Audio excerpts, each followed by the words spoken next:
So, again, good afternoon, everybody.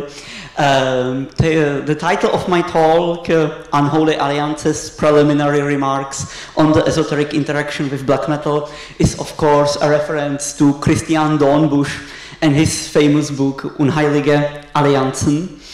And to begin this talk, to introduce my topic, I would say that it could be argued that both black metal, as it was formed in the 1990s on the one hand, and esoteric dark alternative spiritualities on the other, they could be both conceptualized as two fields inhabited by the same or similar discourses, ideas, symbols, and practices.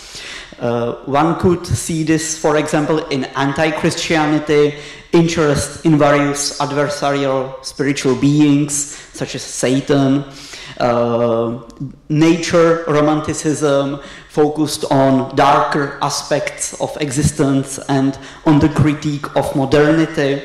And all these elements can be more broadly connected via shared antinomianism against the perceived society and culture. And this all mixture, of course, as it was told today, stemmed from the dark occulture. It comes as no surprise then that there could be seen a greater movement of black metalers towards more active and systematic involvement with the darker and explicitly antinomian branches of the esoteric milieu. This culminated around the second half of the 2000s in the formation of a specific scene characterized by shared esoteric interest of black metalers and presence of certain esoteric institutions such as Dragon Rouge or Temple of the Black Light.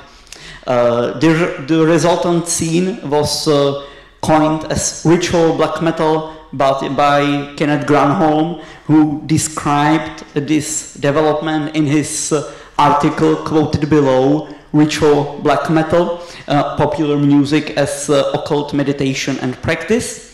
And he dated this ritualization or spiritualization of black metal scene from the mid-90s onwards.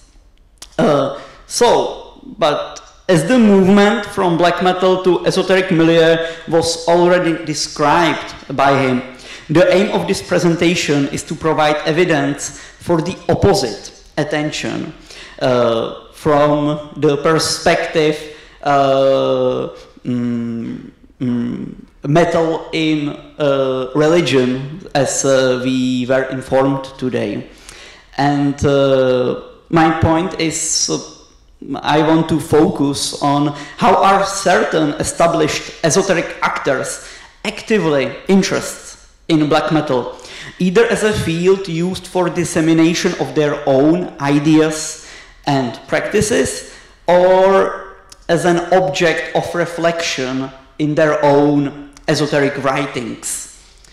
So, esoteric interest in black metal will be demonstrated on two case studies, all stemming from the field of esoteric dark alternative spiritualities with radical right-wing political inclinations. Firstly, we will look at the activities of Kerry Bolton and Abaner Incendium and the orders that were affiliated with them, that is Order of the Left-Hand Path, OLHP, and the Order of the Jarls of Belder, OJB.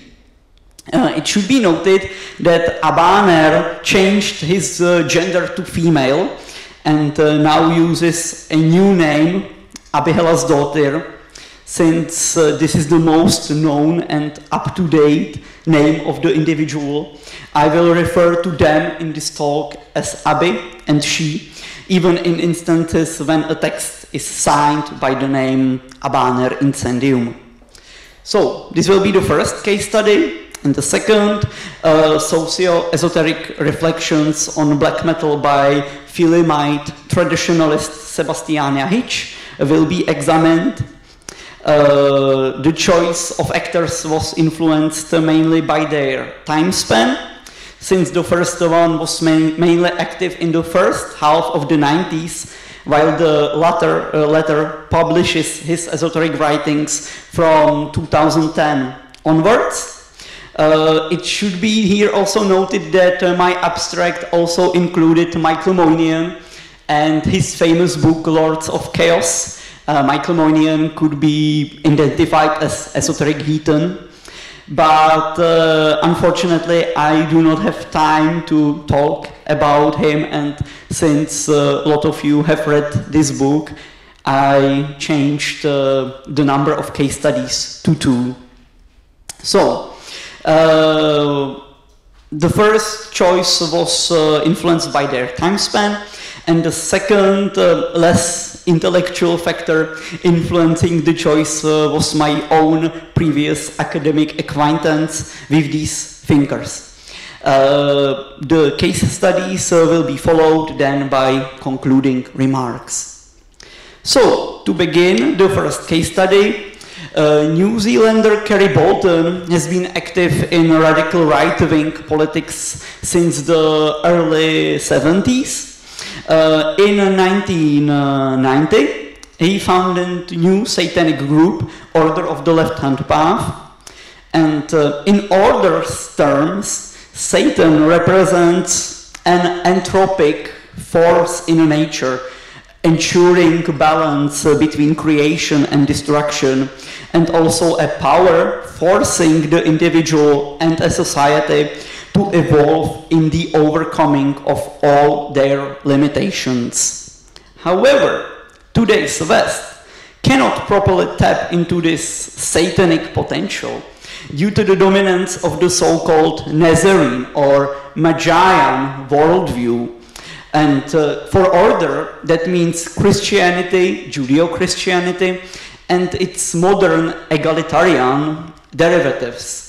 For example, humanism, democracy, Marxism, and also capitalism, which all weaken the man of today for the Order.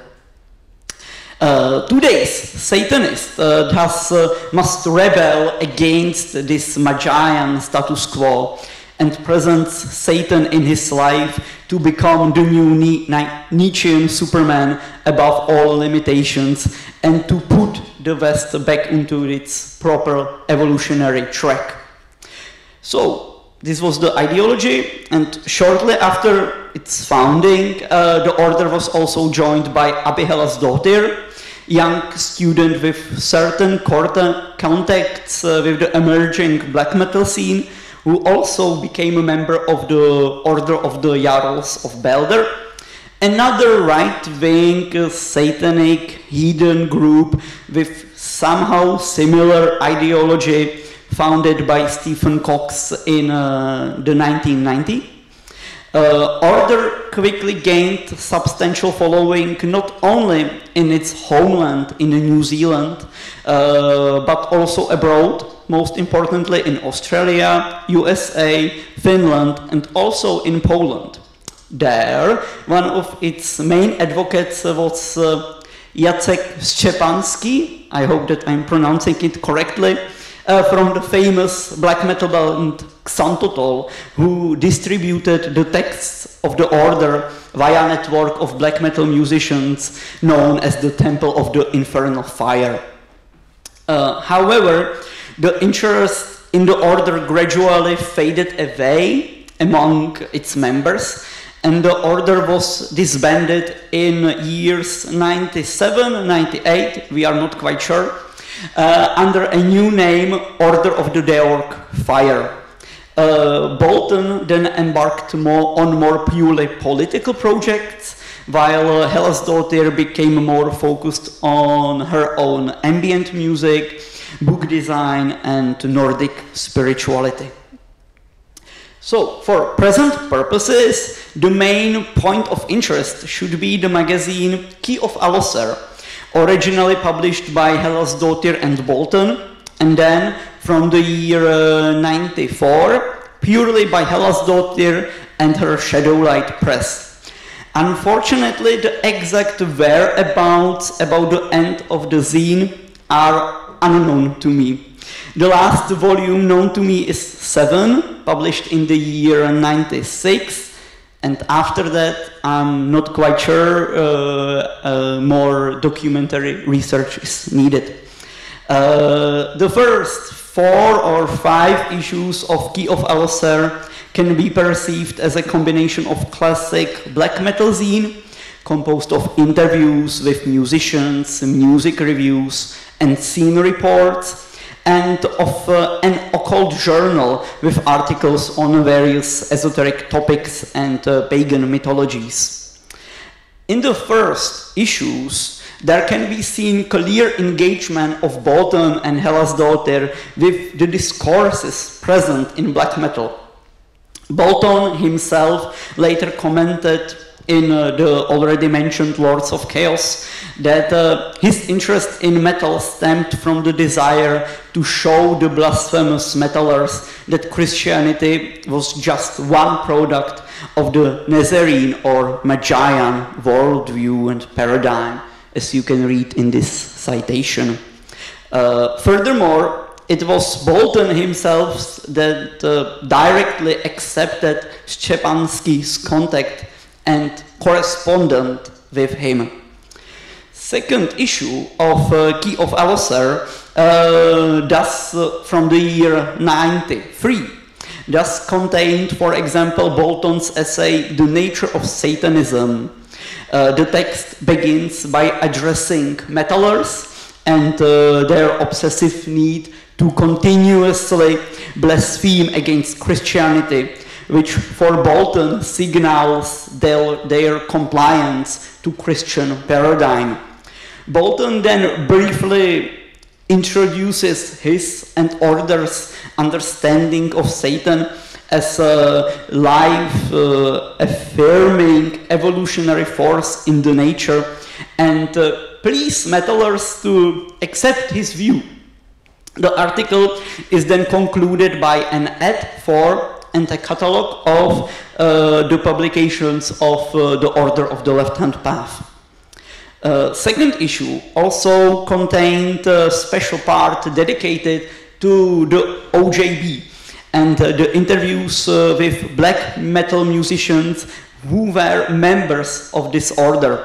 For example, Svitiot from In the Woods or Unsane from the band Bestial Summoning. And these interviews were done by Hellasdottir.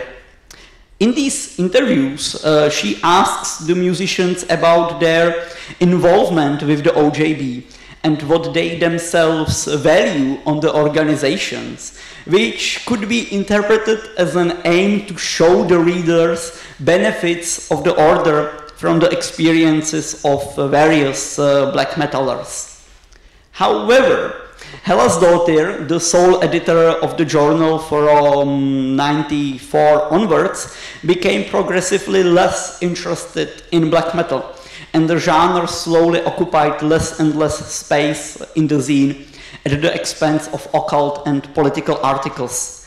Seventh issue from the year 96 then featured black metal only in the section of music reviews, where Hellasdottir reviewed it usually pretty negatively. Apart from that, Eric W. Thompson, in his article Music and the Satanic Aesthetic, also denigrated black and death metal for its lack of spiritual power. Classical music was for him the way of the Nietzschean Superman. So, to briefly conclude the first case study, history of Bolton, Hellasdottir and Key of Alloser showed that established esotericists were interested in black metal and were actively engaging with its discourses and actors for their own ideological interests and propagation already in the first half of the 90s. So, the second case study will transfer us back into the present, where our next esoteric thinker, Sebastian Jahič from Slovakia, is writing his esoteric and political studies, strongly influenced by Philema of Aleister Crowley and traditionalism of Julius Evola. Although Jahič had been previously active in various black metal bands such as Nevalot or Abbey of Philema up until 2019, nowadays he seems to be solely devoted to his publishing activities, which he directs and was always directing at esoteric and right-wing milieu and not at black metal scene. Jahič thus clearly presents himself as an established esotericist outside the black metal, which I think justifies his inclusion into this presentation. Jahič's views on social and spiritual value of black metal are most comprehensively developed in his 2020 treatise Antagonista, and this book will be the crux of this case study. So, according to the book, traditional societies were driven by certain unchanging values, such as wisdom or continuity of the community. And these values were derived from certain sacred metaphysical core in the realm of absolute being. This core and the values associated with it then represented so-called positive pole of the society. To come closer to this pole, certain individuals on higher levels of social hierarchy were able to transcend the society via heroic deeds in order to initiate themselves in higher mysteries and to provide the rest of the society with spiritual force and guidance. This model of society is, of course, indebted to Julius Evola.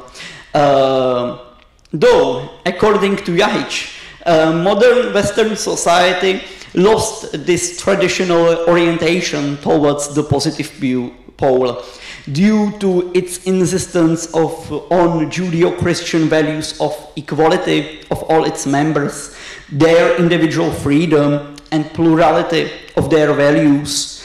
However, this plurality and freedom is severely limited by liberal ideologies of human rights and capitalism. So it's for him it's not real plurality.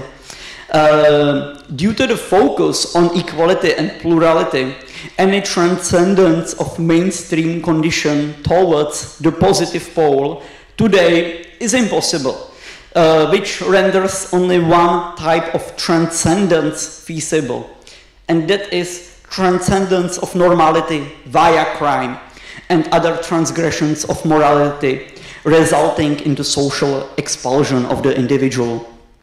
This negative abjection of negative transcendence is then filled with various violent and dangerous contents, most importantly Satanism and fascism, but also with number of traditional values previously deemed positive in pagan and Judeo-Christian societies.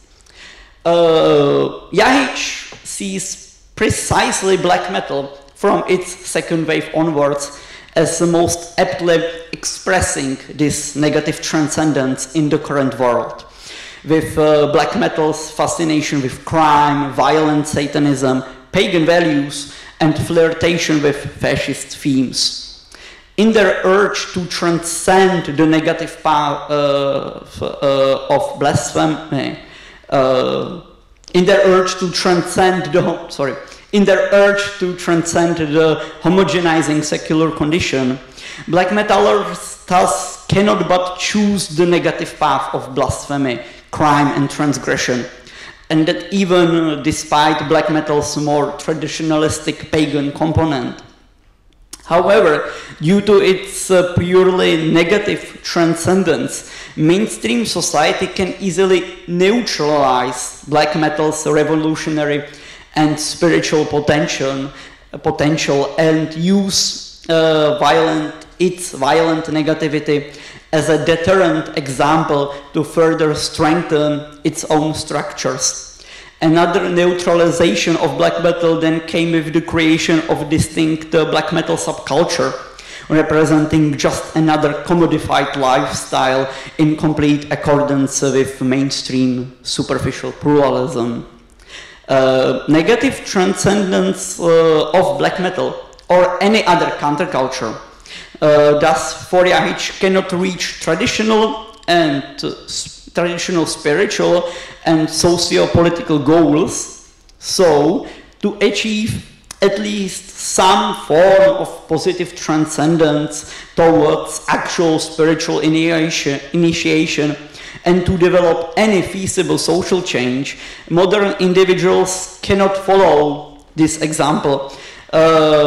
They must step out of the dichotomy mainstream society via negative antipole, and they must form a passive, non-violent resistance partially integrated in modern society. So, to conclude, Jahič conceives black metal as an important indicator that modern Western society is in the need of profound spiritual, cultural, and social change. The genre also serves in his writing as a negative example to avoid pitfalls in the quest of spiritual transcendence and positive change towards society according to traditionalist ideas. So, these were the two case studies.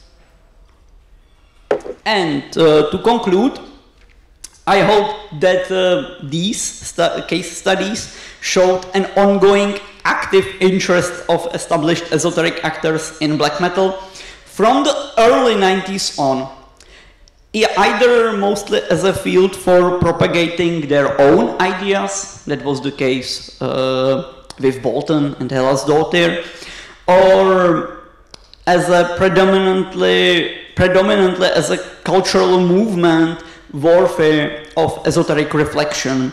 That was the case of Jahič.